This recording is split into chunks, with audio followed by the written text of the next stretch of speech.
Un patient de 32 ans arrive à la consultation. Il revient tout juste d'un voyage aux USA. Mais depuis son retour, il ne se sent pas très bien. Il a l'impression de ne pas dormir suffisamment. Il qualifie son sommeil de peu reposant et léger. La journée de lendemain est difficile avec de nombreuses plaintes de fatigue. Depuis son retour, son entourage le trouve irritable et lunatique. En temps normal, il se considère comme un bon dormeur. Il dort facilement quelques heures de plus. Il n'a jamais eu de problème avec son sommeil auparavant. Il ne se sent pas stressé ni dépressif ou anxieux. Hormis son voyage, il n'y a rien eu de particulier dans sa vie. Le patient ne boit pas de manière abusive, ne consomme pas de drogue ou de médicaments. Cependant, on remarque que le patient semble affaibli, il a l'air à bout. De plus, sa compagne se plaint de récents ronflements qui n'étaient pas présents avant le voyage. Diagnostic. Insomnie secondaire à un décalage horaire au retour d'un séjour aux USA. En effet, au vu de l'anamnèse du patient et de ses dires, il semble que l'origine de l'insomnie du patient est due à une cause environnementale. Nous allons expliquer plus précisément ce diagnostic par un schéma explicatif. Notre patient revient d'un voyage aux USA. Suite à ça, il développe un sommeil peu reposant, léger, des ronflements, fatigue le lendemain, il est particulièrement lunatique, etc. On comprend vite que le patient souffre d'insomnie, donc d'une diminution de la durée et de la qualité du sommeil, ainsi que l'atteinte des répercussions sur la qualité de la veille du lendemain. Donc notre patient développe un trouble du sommeil. On sait que notre sommeil est régi par deux grands chefs, l'homéostasie et les rythmes circadiens. Ici, au vu du décalage, on comprend vite que l'origine de ces troubles est une conséquence d'une perturbation des rythmes circadiens. Comment? Nous allons faire un bref rappel sur les voies anatomiques des rythmes circadiens pour comprendre comment ils ont pu être perturbés et donc comprendre la perturbation du rythme veille-sommeil. Tout d'abord, il faut comprendre que le processus circadien s'aligne sur l'alternance du jour et de la nuit au moyen de facteurs externes, particulièrement la lumière, et qui permettent la synchronisation de ce rythme. À l'origine des rythmes circadiens se trouvent les noyaux suprachiasmatiques. Ces deux noyaux de l'hypothalamus antérieur ont un rythme d'activité biochimique et électrique spontané, mais elle est cependant entraînée et synchronisée par la lumière du jour grâce à la voie rétino-hypothalamique.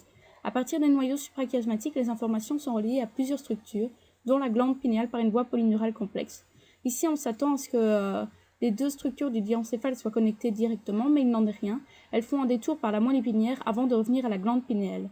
Donc, durant la journée, l'activité du noyau suprachiasmatique diminue celle d'une autre région de l'hypothalamus, le noyau paraventriculaire. C'est fléché en rouge ici. Les axones du noyau paraventriculaire descendent ensuite jusqu'aux neurones sympathiques préganglionnaires de la corne latérale et ensuite ceux-ci modulent l'excitabilité des neurones des ganglions supérieurs dont les axones se projettent sur l'épiphyse. On remarque qu'il n'y a qu'une connexion inhibitrice dans ce système, c'est celle entre le noyau suprachiasmatique et le noyau paraventriculaire. On comprend donc comment l'excitation lumineuse de la lumière du jour dans le noyau suprachiasmatique diminue en bout de ligne la production de mélatonine et inversement, l'influence de la connexion inhibitrice diminue et permet d'augmenter la sécrétion de mélatonine.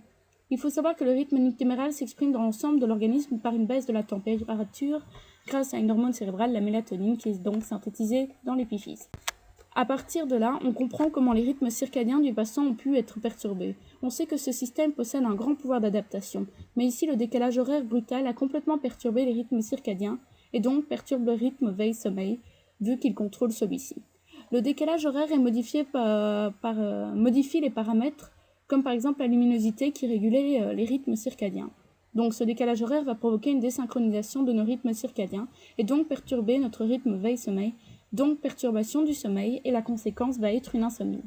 Vulgarisation pour le patient. Vous souffrez d'insomnie à cause d'un décalage horaire. Vous voyez, beaucoup de systèmes dans notre corps fonctionnent avec un certain rythme. On peut comparer ça à une horloge interne. Donc notre corps a certains rythmes qui lui sont essentiels pour son bon fonctionnement, comme justement le rythme veille-sommeil. Pour ça, certains paramètres comme la luminosité jouent un rôle important sur votre horloge interne et peut adapter en conséquence cette horloge. Ici, votre décalage horaire est tel qu'au lieu d'avoir bien un rythme luminosité jour et pendant la nuit obscurité, votre corps n'a pas pu s'adapter à ce changement soudain de changement de luminosité, etc. Donc ce système se retrouve totalement perturbé, et vu que les rythmes circadiens contrôlent en partie vos nuits, celles-ci sont à leur tour perturbées. Ainsi, vous souffrez d'insomnie, donc vous avez une diminution de la qualité et la durée de votre sommeil et des répercussions sur le lendemain. Comme traitement, pour essayer de vous aider, on va vite reprendre le bon rythme. On va vous proposer de la luminothérapie et de la mélatonine qui sont essentielles au bon fonctionnement de cette horloge interne et qui va vous permettre de récupérer plus facilement et vite rétablir un bon rythme et retrouver un bon sommeil.